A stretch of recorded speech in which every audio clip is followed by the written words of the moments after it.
এটা প্রতিবাদের তো বিভিন্ন ধরন আছে, মানে সিস্টেম আছে। এখন আমরা পত্রিকায় বলে দিলেই সেটা কি হলো, ইচ্ছা মতো সরকার চালানো যাবে না। আমাদের সংবিধান আছে, আমাদের ট্রেডিশন আছে, এগুলো সব মিলিয়ে সরকার পরিচালনা করতে হবে। তো রাষ্ট্র পরিচালনার জন্য সংসদ, সংবিধান এগুলোকে মেনে নিয়ে মানে এগিয়ে যাবে। এক্ষেত্রে এই মার্কাও সমস্যা হবে না, দলও সমস্যা হবে না, আদর্শ কোনো প্রবলেম হবে না।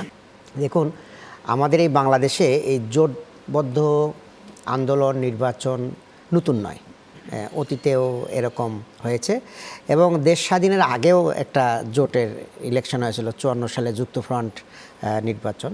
তো এই মানে দেশের মানুষের সাথে এই জোটের অনেক সম্পর্ক আমরা জানাশোনা আছে। তো এখন আমাদের যাদের সাথে আমরা জোট করেছি, এটা তো জোট নয়, এটা সমঝোতা। এখানে যার যার আদর্শ নিয়েই তারা কাজ করবে এবং মার্কাও তাদের মার্কাই যদি জনগণ ভোট দেয় তাহলে তারা নির্বাচিত হয়ে আসবে।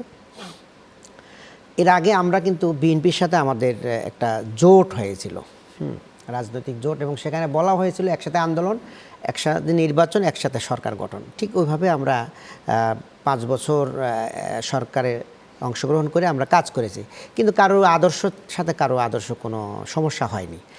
জামাতের আদর্শ নিয়ে পলিটিক্যালি কাজ করেছেন, সরকারে যখন থেকেছেন সরকারের নীতি অনুযায়ী কাজ করেছেন। ঠিক এখনও আমরা মনে করি যে আমাদের সাথে যারা জোটবদ্ধ হয়েছেন তাদের দলীয় আদর্শ থাকবে ভিন্ন, কিন্তু সরকারের তো ইচ্ছা মতো সরকার চালানো যাবে না। আমাদের সংবিধান আছে, আমাদের ট্রেডিশন আছে, এগুলো সব মিলিয়ে সরকার পরিচালনা করতে হবে। এক্ষেত্রে এটা আমার কাছে মনে হয় না কোনো মানে অসুবিধা হবে।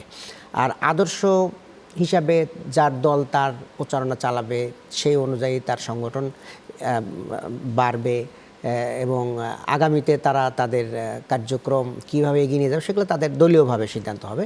কিন্তু রাষ্ট্র পরিচালনার জন্য সংসদ, সংবিধান এগুলোকে মেনে নিয়ে মানে এগিয়ে যাবে। এক্ষেত্রে এই মার্কাও সমস্যা হবে না, দলও সমস্যা হবে না, আদর্শ কোনো প্রবলেম হবে না। আমরা তো আমাদের আদর্শ বলতে আমাদের গঠনতন্ত্র আছে। আপনাদের একটি আদর্শ হচ্ছে, আপনারা সব জায়গায় বলছেন যে আপনারা সৎ, আপনাদের সততা প্রশ্নহীন। আপনারা আগে যখন বিএনপির সাথে জোট করেছিলেন সেখানে বিএনপির বিরুদ্ধে দুর্নীতির অভিযোগ ছিল, কিন্তু আপনাদের যারা মন্ত্রী ছিল তাদের কোনো দুর্নীতি ছিল না, এটা আপনারা দাবি করেছেন বিভিন্ন জায়গাতে। তাহলে সেই জায়গা থেকে আপনারা একটা আপোষ করেন না? আপনাদের সাথের লোকেরা দুর্নীতি করছে, আপনারা তো প্রতিবাদ করেন না?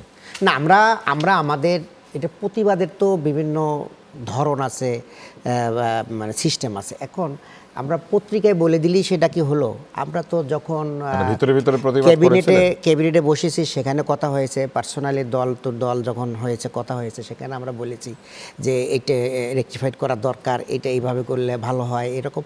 এখন আমরা পরামর্শ দিয়েছি, এখন গ্রহণ করার মালিক তো ওই দল এবং ওই ক্যাবিনেটে যারা মানে লিড দিয়েছেন তাদের। হ্যাঁ, তো এগুলো তো আসলে শুধু পত্রিকায় দিয়ে দিলেই তো হবে না, আমরা চেষ্টা করেছি।